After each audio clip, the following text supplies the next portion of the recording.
Blizzard finally added the new raid trinkets to the public test realm, and oh boy, are they something to behold. I spent a few hours today playing with a few of these gems, and in this video I wanted to walk through what each trinket does and how well it might interact with each class. Just a heads up, I am a tank player, so this is going to be a little bit more tank centric, but some of the trinkets do bleed over into DPS and healer specs. With that out of the way, let's dive in. I'm going to do these in the order that they drop from in the raid based off of which boss drops them, and lucky for us, Kazara, the first boss of the instance, has two little trinkets for us. First, we have the Fortified Dreadslab. This is specifically a tank trinket, and the effect is pretty beefy, but it's also quite straightforward. Cover yourself with 5 Hellsteel plates, reducing damage taken by roughly 6,000 and reducing your movement speed by 3% per stack for up to 15 seconds. Taking 50,000 damage ruptures one of the plates, losing its defensive bonus to unleash a ray of anguish in front of you, dealing shadow flame damage to all enemies in its path. This effect may only occur once every 2 seconds on a 2-minute cooldown. It didn't take me long to instantly become pretty skeptical of this trinket. Anyone who knows me knows I love defensive trinkets that offer additional offensive value, especially for tank players, but requiring a specific threshold is always odd because with a properly played tank, sometimes it's difficult to meet those requirements. When testing this trinket, I went to freehold and pulled the first area, and after using the trinket the first time, I wasn't even able to drop 1 stack. I tried again and I was able to get 1 stack to drop, but the damage was pretty pathetic. Being on a 2-minute cooldown, I just can't imagine it being that great, but I do recognize that this test was not indicative of its value. If you're looking for a solid defensive trinket, I would look elsewhere, most likely from dungeons. If you're looking for damage, well, we have some cool trinkets from later bosses. Next, we have the Seething Black Dragonscale, and this trinket has 2 effects, one being passive and one being on use. Let's quickly go over it. Your attacks and abilities have a chance to grant you dragon wings, increasing your critical strike by 973 and your leech by 275 for 15 seconds. The second effect allows the players to call upon the Echo of Neltharion's power to crash to the ground below you, dealing 20,000 shadow flame damage to nearby enemies if you have traveled at least 15 yards. The second use of this trinket is more to counter fall damage, it seems, since it can't be used for damage unless you're falling more than 15 yards. So with that being said, most of the meat from this trinket comes from the passive effect.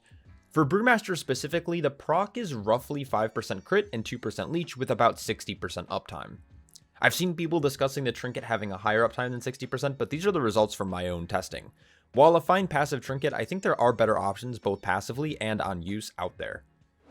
The Elementium Pocket Anvil is a really cool trinket, but it seems that it was intended for DPS, but that won't stop tanks from using it. This trinket, similar to the scale, has 2 effects. First, the passive effect causes players to sharpen their weapon with Elementium, giving your Tiger Palm a chance to deal 42,000 additional shadow flame damage on hit. Now, this trinket does work for all classes. The filler spell, in this case Tiger Palm, will be replaced depending on what class you're playing. Protection Paladins, this will be Blessed Hammer or Righteous Hammer depending on your talent. The Vengeance Demon Hunter will have Soul Cleave. Guardian Druid has Maul for some reason. Protection Warrior, it is Shield Slam, and Blood Death Knight, it's going to be Heart Strike. Now, before I dissect my thoughts on this, I want to quickly go over the on-use effect. Strike your weapon against the anvil to strengthen it further, dealing 8,000 shadow flame damage to nearby enemies and increasing the on-hit damage by 20% until shortly after leaving combat, stacking 5 times. This is a 1-minute cooldown. So early on pull, it's important to get this trinket on cooldown so you can gain the damage amp for your spells. Now, the proc rate seems fairly inconsistent, at least through my testing. I tried doing a pretty consistent rotation on my Brewmaster, but as you can see, it was just all over the place when it came to procs. So that got me thinking, what if I just hit Tiger Palm? So that's what I did for my second test. To my surprise, despite spamming the ability, the proc would actually sometimes happen back to back, or not for over a minute. Outside of the inconsistency, my only gripe with this trinket is simply the spells that they decided to use for each tank. Tiger Palm, while the main single target filler spell for Brewmaster, doesn't get hit nearly as often as something like Soul Cleave for the Demon Hunter or Shield Slam for the Protection Warrior. This makes me think that only a handful of tanks will actually end up using this trinket if they wanted to, but honestly it might not be worth playing with. In single target situations, it can do a ton of damage, roughly about 4% between damage proc and the on-use effect. It can also probably be pretty dope on longer raid fights. I did this test on AoE training dummies in Valdrakken, and the damage was just way more disappointing. It made up only about 2% compared to the 4% in single target. But jumping over to the Demon Hunter, we were actually able to see a slightly different story when it comes to single target, being roughly 6 to 7% of my damage. While this trinket is interesting in design, I can only see it being used by Demon Hunters, Prot Warriors, and maybe Blood Death Knights. Alright, the Dragonfire Bomb Dispenser is the next trinket, and similar to the Anvil, I think it's going to be nice for a few specific classes, but more or less, I'm talking about Brewmaster. The trinket drops from Vigilant Steward Zakarn. Yeah, we're going to go with that.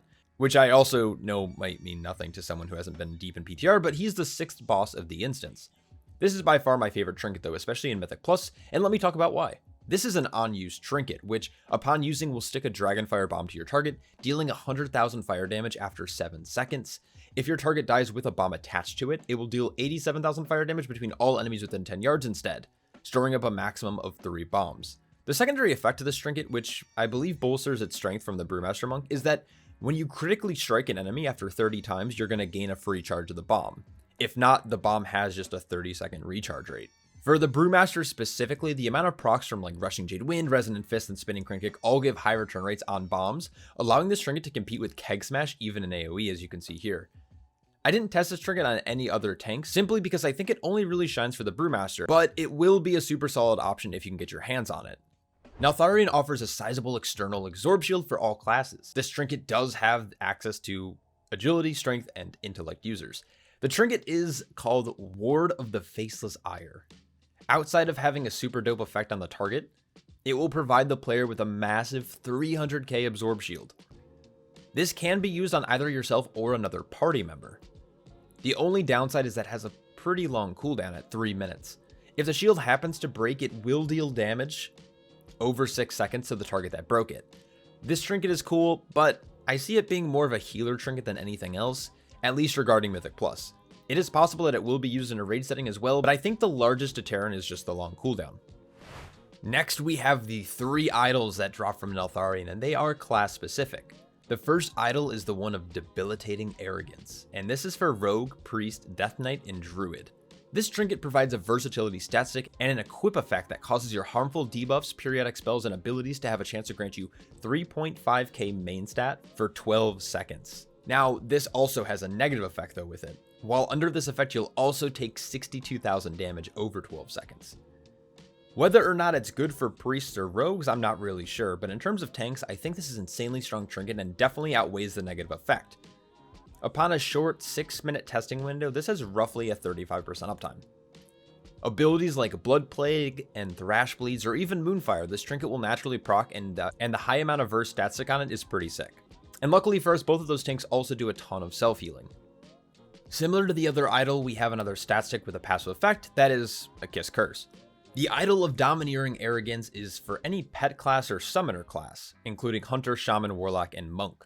Now, this is a haste stat stick. Speaking specifically for Brewmaster, this is already a pretty bad sign. Brewmasters pretty much ignore haste stat altogether. Similar to other DPS classes I've already talked about, I can't really speak if this is going to be good or bad for Shamans, Hunters, or Warlocks. The curse effect of the trinket is much more minor though than the other one, and only slows the player by 10%. Now, this trinket grants almost 6,000 main stat for 12 seconds, almost double what the other idols give. This will happen upon summoning your Celestial. Unlike the last idol though, this is much more controlled than just a random proc. At first I was super turned off by this trinket since Black Ox is a 3-minute cooldown and it's a haste stat stick, but then I got myself thinking. There are 2 talents that can make this extremely powerful. First and foremost, Walk with the Ox is a talent that is a replica of the Shadowlands Conduit that reduces the cooldown of Nizao whenever we cast ability that provides Shuffle, which is pretty much any part of your rotation. Up to this point, it's been a dead talent since Dragonflight launched, mainly since there are just stronger competing talents in that last tier. Taking this talent though can push Nizao down from a 3-minute cooldown down towards a 2.1 minute cooldown, which is enticing, but I wanted to see if I can take it a step further. I did have my doubts, but I was wondering if Call to Arms talent would affect this, and lo and behold, it does. This grants almost doubled agility whenever you use Weapons of Order. This will provide some pretty significant burst damage. Is it practical though? Who's to say? Maybe Equinox will figure it out. I like the idea of this trinket, but until further Mythic Plus testing, I don't think it's going to be a high priority for Brewmaster players specifically, but maybe Mistweavers will get a good use out of it. The last idol is for the remaining classes. Duh.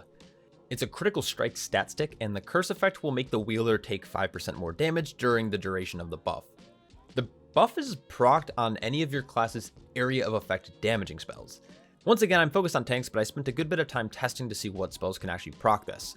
With a Vengeance Demon Hunter, both Soul Cleave and Soul Bomb will proc this, which are both essential to the rotation. For warriors though, I went a little bit further. As some of you might have guessed, Thunderclap and Revenge both proc this trinket, but I wanted to figure out if other abilities like Shockwave do. And luckily for us, it does, and so does Demoralizing Shout. I'm sure Ravager would as well, but I just wasn't able to get the proc. While rotation abilities should be enough, it's always nice knowing that other abilities can proc the buff as well. I don't know if I need to speak much more to this. These set of idols are clearly all powerful. This beautiful trinket right here is so sick. It's called Beacon to the Beyond, and it drops from the final boss of the raid tier. Because of this, it may be a little bit more difficult to obtain, but luckily due to the new upgrade system, we are going to be able to upgrade this trinket to higher item levels even if you obtain it from normal instead of heroic or mythic. This on-use trinket causes the player to briefly open a pair of gates to the void to redirect the orbit of Anshul, the Cosmic Wanderer, through your target, dealing 357,000 cosmic damage split between all nearby enemies. The damage is increased for each enemy struck up to 5. This trinket does have a little bit of a longer cooldown setting at 2.5 minutes, but I would compare this to the popular Windscar Whetstone from Court of Stars in Season 1. Look, it even has Mastery on it. On my first round of testing, this trinket hit the training dummy for 1 million damage. That's 1 million. Now, that was a crit, but it left me with a few questions. First, I wanted to see if this was affected by damage amplifiers like Weapons of Order. In order to do this, I need to hit the trinket without any amplifiers first. So doing this, we ended up in the ballpark of around a mid 400k hit. So we then wanted to fully ramp a Weapons of Order, and we're hoping for this trinket will do roughly 48% more damage. And lo and behold, we hit for a little bit over 600k, so it looks like the damage amplifiers actually do work on this trinket. And lastly, I just wanted to see how much it would do against 5 targets, so we're off to Valdrakken. Once we're at the AoE training dummies, I decided to do my full ramp again, making sure that we had 4 stacks of Weapon of Order, and roughly 900k give or take. For 5 targets, that's not too bad. This trinket is like the new Manic Grief Torch, the Guzzler 2.0. These new trinkets really set the tone for the new raid tier.